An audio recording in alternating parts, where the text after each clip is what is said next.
Hi everyone, today we are here with Bogdan and we're gonna go to a live coding interview, React interview. This is a real coding challenge. I think that what some of our mentees got, and we decided to solve it today with you. Bogdan, are you ready? Yes. Awesome. Let's go. Then I sent you a link with a mock-up, and let's go through it. This is what you are going to build today. This is a travel cost calculator. As you can see, it's a web form.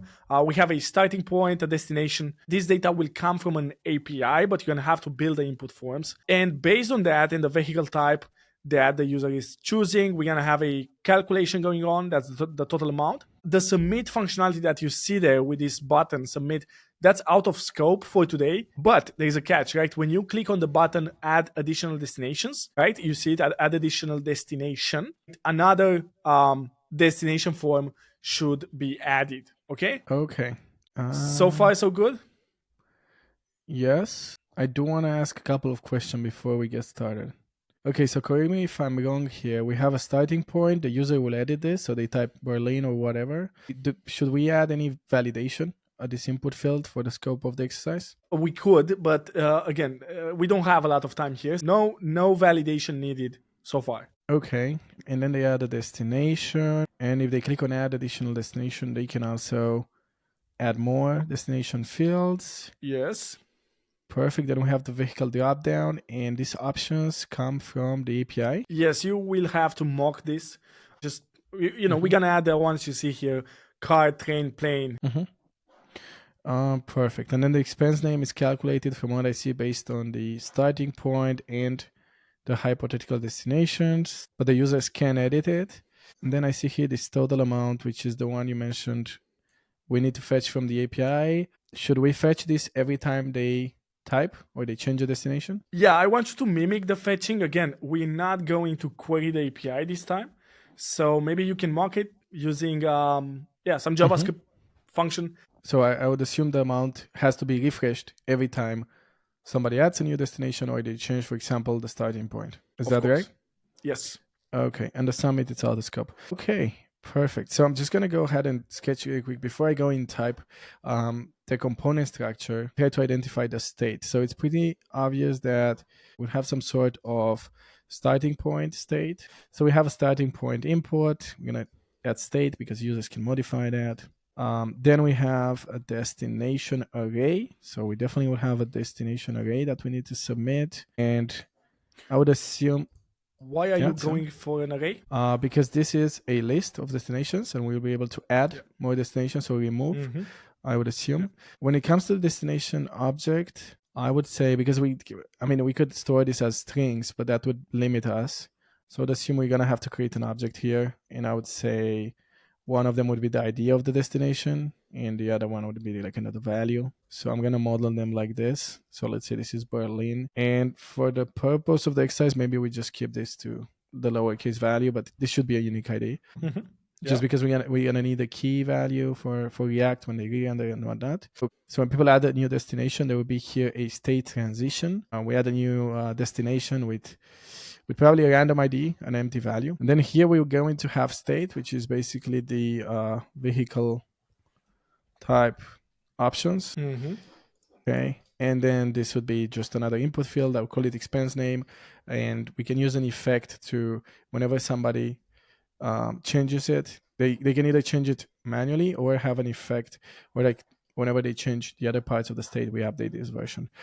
Okay. And then we also recalculate the amount with a fake call. Perfect. So this would be all the essential state, I would say. I don't see any derived state because this is coming from the backend.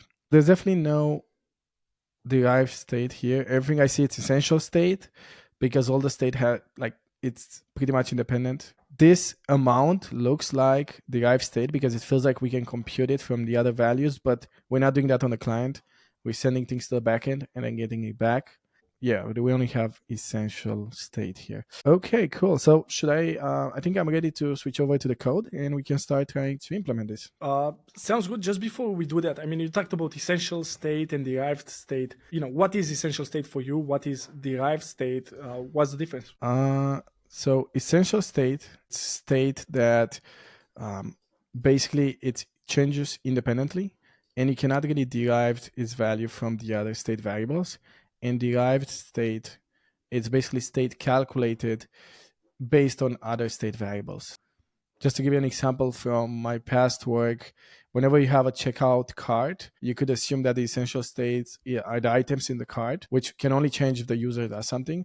And the derived state would be, for example, the total amount or the tax that you calculate based on the items. Awesome. Then let's go and I want to see you building this thing. Do you have your VS Code, everything set up? Perfect. Let me share. I do have a Vite starting point with React. See my VS Code? I see your VS Code. Yeah, you've got a app.tsx file open. That looks fine. Vite, can you just, before you dive in, tell us a few words about why Vite versus Webpack? What's the difference, if any? Vite is just faster and easier to set up these days, and most people are moving to Vite. I love Webpack. I worked with Webpack before. It's just becoming a bit slower. So nowadays, pretty much everybody goes with Vite because it's a lot faster. Cool. Then let's go with Vite. Okay, now I'm not going to focus on any CSS in the beginning. I'm just going to go ahead and write the bare structure kind of this whole thing. Let me just, and by the way, should I disable Copilot? I do work with Copilot most of the times. What do you prefer? For this interview, let's say you can use Copilot. Yeah, so in our company, we do use Copilot. So yeah, you are allowed to use Copilot. I'm going to start with the structure. I'm just going to code the HTML markdown, the JSX for this, and I will not focus on making individual components at this point. Yeah, it's just kind of the brute force approach to this interface, which basically means just let's get the markdown rolling, and then I add the functionality with the state. So we have, just to start with, our first group would be a label with, what do we have there? That's a starting point. And then we have our input field. And let's see, what does the input has? It has a placeholder, let's say, placeholder, that's Berlin. And just to make this, if we were to make this super accessible, we can say HTML4, and then we can add a name to this. So the name would be, this is the starting point. Perfect. And I'll call this starting point. Now, this would be our first input, and we basically have another one. That's our first destination. So that would be our destination 01, let's say. I'm going to call that destination. And the placeholder would be London, and this would be destination 01. Perfect. So then there's the add additional destinations button. So I'm going to add that one over here. And this is a plus additional destination. Okay, add an additional destination. And then we have our drop down and then the expense name. So basically, we're going to have a select, and we're going to have a bunch of options. I will high code everything for now, and then we kind of go in and make everything dynamic. Okay, I'm just using Copilot suggestions, but we could use car, train, and plane. And then we go over with our last one, which would be that div. And then we have our expense name, Berlin and Paris. Cool. So we have our label, expense name. So as you see, Copilot goes ahead and does a lot for me, but expense name. And then this would be no placeholder, and I'll just call this expense name. Perfect. I'm going to format this document. And the last part is the total amount in the summary button. So I'm going to put all this together also in a div. Okay, that's a closing tag. That will be our total amount, and that will be whatever, 01 dollars. And we're going to have a button that it's a submit button. I'm going to go ahead and just add a type here and make this a button, because if it's a type submit, sometimes you get some weird behaviors. So this is just basically the, let's take rid of all this stuff. It's basically the simple HTML markdown. How does this look like here? Okay, looks nice. Good starting point. Okay, I'm gonna add a travel cost calculation just for the sake of Bing, perfect travel expenses calculator. Copilot is pretty impressive. So now it's when things get a bit more interesting. I'm not going to care about the CSS at all. Okay, we just want the functionality. So let's start with a simple state, and I'm going to handle a state here.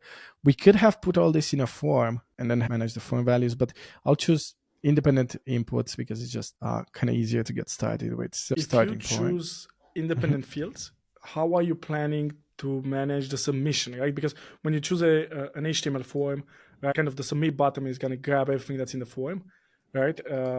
How are you going to do it? So I'll basically have an on-click on the button and then store all these values in state. If I were to have a form, I could access all the values at once by doing form dot like even the target dot form and then get all the values.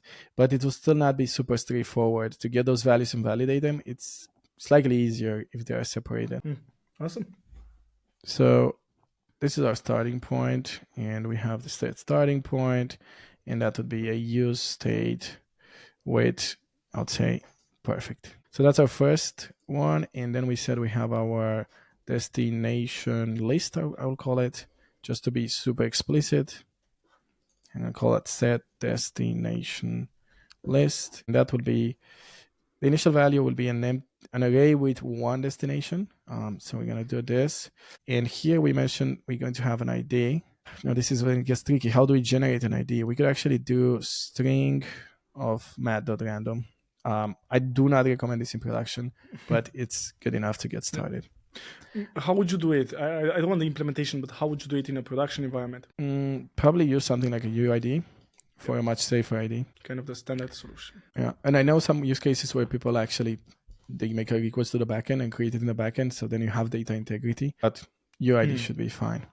So you don't do it only client side, right? You create a backend and you make sure that you're actually consistent with what you have in the backend. Yes. And then I would add the add destination. This would be an event handler. We can handle the state transitions afterwards, but let's go for this one here. We mentioned this will be fetch over the network. So I'm just going to fake that. I will create an async function and call this get vehicle types, and let's say it has no parameters, and it just returns an array of value and label for these types. We can fake that. We can just do return a new promise because we want to kind of comply with the async function. Yeah, you want to mimic the API fetching behavior, right? Exactly. So this will resolve with perfect. Yeah, that's. I would probably also need a value here, but we will use the label. Like this would be the label, which should be normally translated and whatnot. So what do we want to do here? We do have our vehicle type list, and we want to set that. And in the beginning, it's an empty array. And then we just want to do, for now, I would use effect for this. There's better ways than use effect nowadays. I go with this. Could you just mention some of those better ways? Yes. If you want to avoid effects, you can look into use query, which avoids using effects, and it gives you the loading and error state for these vehicle types. Because normally I would have a loading state that I need to display. So I'm going to go with this. You should have to handle all the network use cases, right? Error, loading, just like a network client, right? And that's what query does for you. But for now, let's just roll with use effect. Maybe that would be for a second iteration on this. Now I have a type error because I did not declare the type of these vehicle types. So let me just declare it. Interface vehicle type. And then this should return a promise of vehicle types. Perfect. And now I should have no type error. Perfect. So that's the vehicle type. And then we finally have the expense name, which would be, again, just a string. So that would be constant expense name, and then set expense name to that state. Okay. And then we have the amount, which is another state because we get that from the backend. So that would be also constant total amount. And we start with 0. And you mentioned I need to fake that one too. So I'll just go ahead and do like an async function. Perfect. That takes all that in. and then it returns a promise with a number, and it returns basically this. But we can also do this a mat dot random by 1,000. Perfect. So that's our amount function. I'm going to zoom out so you can see it. Perfect. And so now, yeah, now let's try to connect these two things. So we have the markdown. The first thing I want to do is to connect the starting point, and this should be rather straightforward. We can just say that the value of this, it's equal to the starting point, and we can also say that on change, then we will actually trigger, so this will get an event, and then on that change, we want to do set the starting point to event targeted value. Copilot, it's amazing. Yep. Let me see if this worked out. Berlin. Let me see if I can inspect this and debug it with my debugger. That's always the best idea. We have our app. Perfect. And that's the state. So ideally, if I type something else. Works. Right. Perfect. So I guess you can see yeah, the I can state see here. Yeah, it works. Awesome. Then it's going to be a bit of busy work making the, oh no, this is when it gets interesting. So we have the whole destinations. Wow. Okay, that's Copilot, but I'm going to do it myself just for the sake of it. So we have our destination list. Perfect. And we want to map over that. So that's our map function. I'm going to close this. Perfect. And we want to return, for each one of them, we want to return this. And now I'm just going to go ahead and do some smart replacing. So we know that each destination has, I probably should, an ID and again a name. And I'm going to declare here the interface. Perfect. ID and name. And then make this perfect and provide this as a destination list. Just because it's going to make all the type inference. Type inference will make everything easier. So we have destination here. And we know it has an ID. So all of the sudden, we could actually add an ID or a name here. So the name would be destination. We can use string interpolation here and do destination minus $, and then destination.id, for example. And the value, okay, so we have our destination. Yeah, the value will just be destination.value. Okay, .name, that's what we use. Oh, I understand now why I had value here, because we actually need the value because this is kind of an input field. So let me make this a value.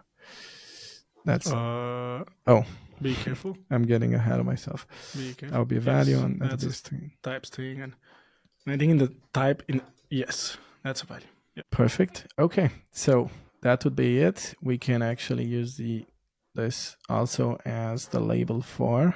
Perfect. So that's fairly semantic. Let me format the code. What's missing here? The change. So whenever I change the value here, I should change the specific destination. And that's when it gets a bit more tricky because I need to find that value and recompute the state. The easiest way would be to have a new component and encapsulate that there, but I'll do it here. I'll just call this on change. And then perfect, we have the change event. And here, what we want to do is to find the destination by ID and then create kind of the new destination and then update that. So this is where it gets tricky because we use the list for this. We could use a hash map, which makes things easier to update, but a bit harder to render because we need to do like object keys and render them. I'm going to go ahead with the implementation of the array, but we can maybe discuss at the end about the hash map. I don't know how we're doing on time. How much time do you think I still have? I would say at least 15 minutes. At least. Okay, 15 minutes, not a lot. Perfect. So I'm just going to go ahead and say that this is my destination. Perfect. That's the destination index. And then I could either, let's create a new destination, which is basically the ID. And then we set destination list to the new destination list. So this would be the state update. 1 second. So this is our destination list, but in the new destination at the index, we set it. So as you see, I basically find that destination, create a new one with a new value, and then I duplicate the list and replace in that list that new destination and then update the state. Very inefficient. We could do we can change this if we use a hash map. But for now, I will roll with this implementation and just provide this to the onChange. So onChange. Okay, let's test it out. So I'm gonna go over here and click on destination. I'll click London, and I would expect this to be London. Nice. It's working. It's so working. There you go. Now let's do this button. So we have that button, and basically what do we want to do on change? Let me just add it here. State transition here. We want to push, like add a new destination. So basically we want to set the destination list to whatever the destination list was. Let me go in. Plus the ID and the new value, mad random or string. Yeah, this looks pretty cool. Copilot did have it for me, but I could have just typed it out. And now we go to that button we had and add that on click. Yes, and I'm gonna add a type button here just to make sure that if this would be wrapped in a form, we don't get some weird behavior by submitting the form. Let's see. So I click on add destination and I'm going to say Madrid, and this would be Berlin. So we have Berlin, and here we have Madrid and London. Yeah, it looks pretty decent. Although these IDs are very annoying. Cool. Okay, let me go back and see how we're doing. So we're basically all the way here. We done all that. We could delete destinations if we wanted to, just by finding it and removing it in the array. But I'll move forward with the vehicle type and then expense name and the amount. Okay, so in the vehicle type, we just want to transform this into a vehicle type.map. Vehicle type.map. Perfect. Very good.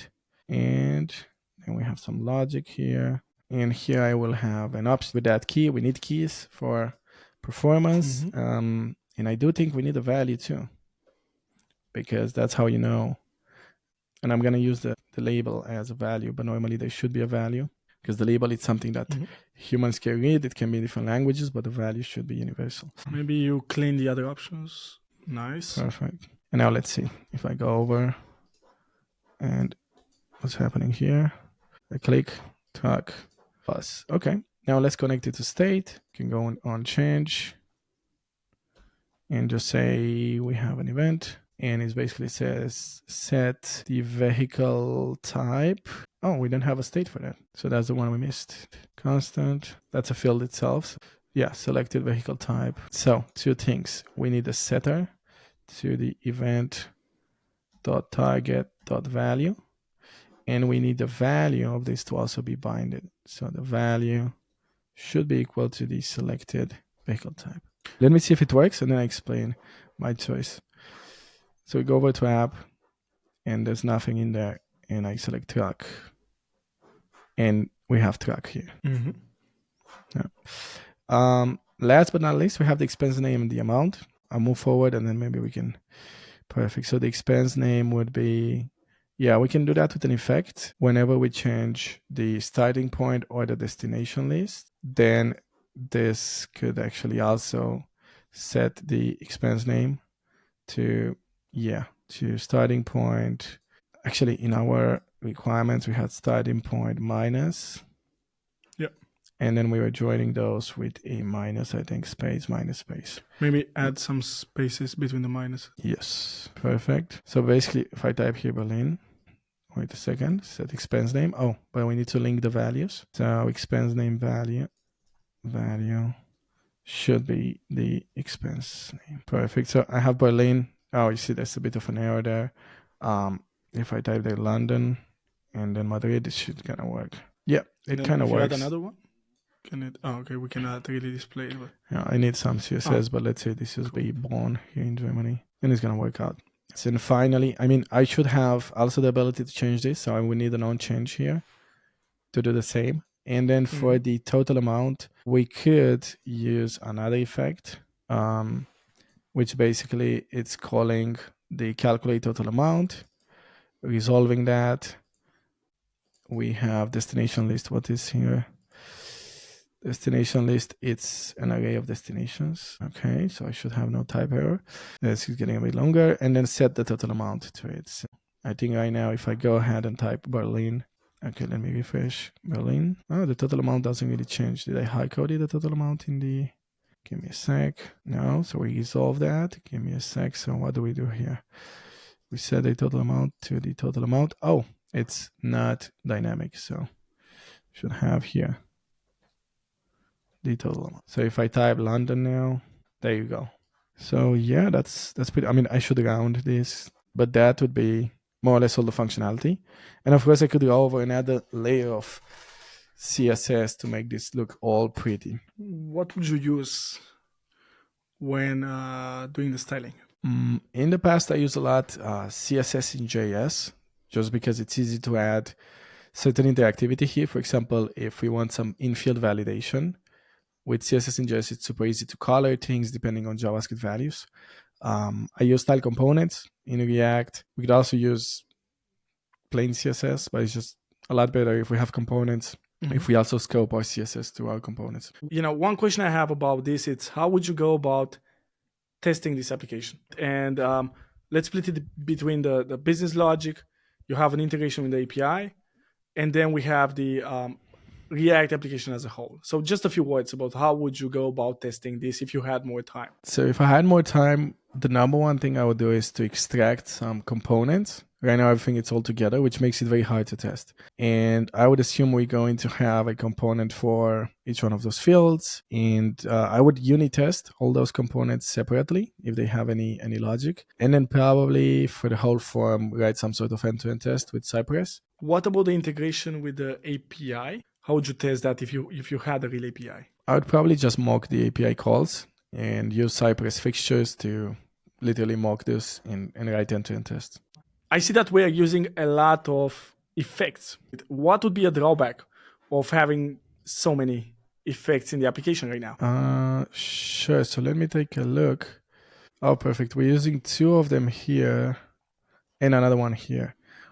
The main problem would be that this will trigger a lot of re-renders. So because effects, they trigger after the render and then trigger another render. So I think one of the things we can do is to somehow eliminate some of them. If we move these state transitions in the event handlers. As you see, we have this onChange event handlers all the time. Instead of, we could actually, for example, have a expense name, set expense name. We could actually add it. For example, if I could take it from here and just kind of repeat it all over here. Every time I have an onChange, do that. And then I could eliminate that effect. That would be number one. The same goes for this one. In the other one, the one where we fetch data, we could eliminate with use query. So we can probably write all this component without using any use effect. Makes sense. Awesome. Okay. There's going to be a second part of this interview where we will probably dive deeper into issues like testing, styling, and extending this application. Also, check the description of this video. You will find a bunch of resources to help you fast track in your developer career. If you want Bogdan and I to personally mentor you to move to senior developer, to get to a confident, competent senior developer and beyond, then you can also book a chat with me and see if our premium mentorship program would be the right fit for you. With that being said, thank you, Bogdan, as always, and we will see you in the next one.